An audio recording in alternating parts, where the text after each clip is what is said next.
बुद्धि एक ऐसा बल है जिससे हर असंभव चीज को भी जीता जा सकता है।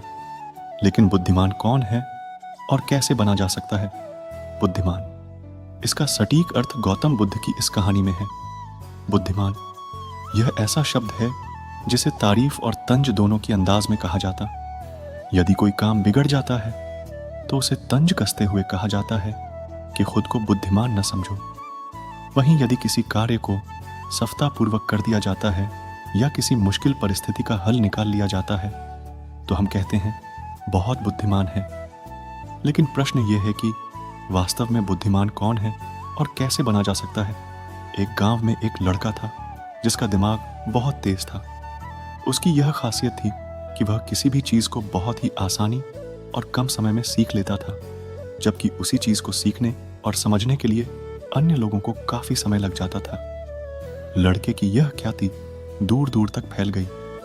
सभी लड़के की तारीफ में कहने लगे कि उसके जितना बुद्धिमान कोई नहीं है। लड़का चित्रकारी, मूर्ति बनाना, गीत गाना जैसे अन्य कई चीजों को जानता था। अपनी प्रसिद्धि को बढ़ाने के लिए वह अन्य काम और चीजों को भी सीखने लगा। इस तरह से उसे अपनी बुद्धिमत्ता पर अहंकार हो गया, क्योंकि वह साधारण व्यक्ति होकर कई असाधारण काम भी आसानी से करने लगा था। एक दिन लड़के का सामना भगवान गौतम बुद्ध से हुआ। लड़के को खुद पर खूब अहंकार था और इस कारण उसे किसी से ईर्ष्या नहीं होती थी, क्योंकि वह खुद को ही श्रेष्ठ समझता था। लेकिन पहली बार उसे गौतम बुद्ध को देख ईर्ष्या हुई और वह अपनी तुलना बुद्ध के साथ करने लगता है।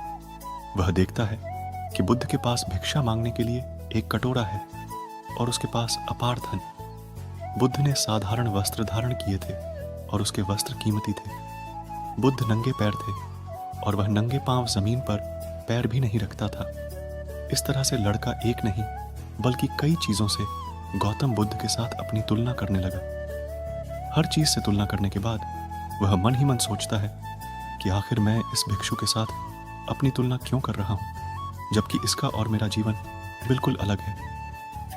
वहां मौजूद सभी लोग गौतम बुद्ध का सम्मान कर रहे थे। लड़का सोचने लगा कि आखिर इनमें ऐसा क्या है जो मुझ में नहीं है, जिस कारण मेरे भीतर इनके प्रति ईर्ष्या पैदा हो गई। अपने मन में चल रही जिज्ञासा को शांत करने के लिए वह बुद्ध के पास जाता है। फिर वह कहता है, मैं इस गांव का सबसे बुद्धिमान व्यक्ति हूं और आप अपने आसपास जो भी देख रहे हैं मैं वह सब करना जानता हूं।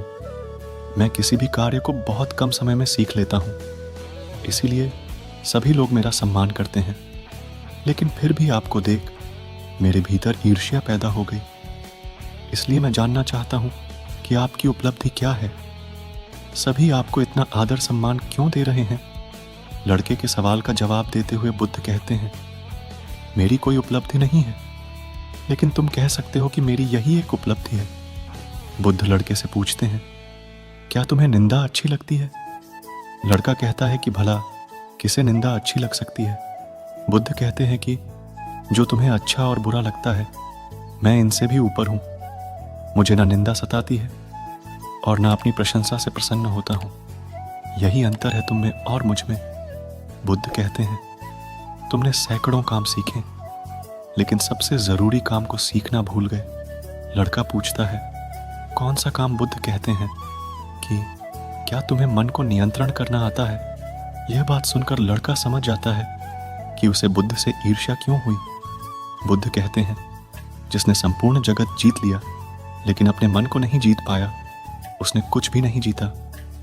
वहीं जिसने अपने मन को जीता लेकिन अपना सब कुछ गंवा दिया फिर भी उसने सब कुछ जीत लिया। बुद्ध की यह बात सुन लड़के का अहंकार टूट गया। उसने बुद्ध से कहा कि क्या आप मुझे अपने मन को जीतना सिखा सकते हैं? बुद्ध कहते हैं, जरूर, लेकिन इसके लिए मैं तुम्हारी सभी उपलब्धियां छीन लूंगा। लड़का कहता है, मैं तैयार हूं। इसके बाद से ही लड़का ध्यान लगाने लगता है, क्योंकि ध्यान से ही मन को वश में किया जा सकता है। दोस्तों, यह कहानी से हमें यह सीखने को मिलता है, हमने अपने मन पर नियंत्रण करना सीख लिया तो सब कुछ जीत लिया। दोस्तों, यह कहानी आपको कैसे लगी कमेंट में बताएं और ऐसी वीडियो देखने के लिए चैनल सब्सक्राइब ज़रूर करें। धन्यवाद।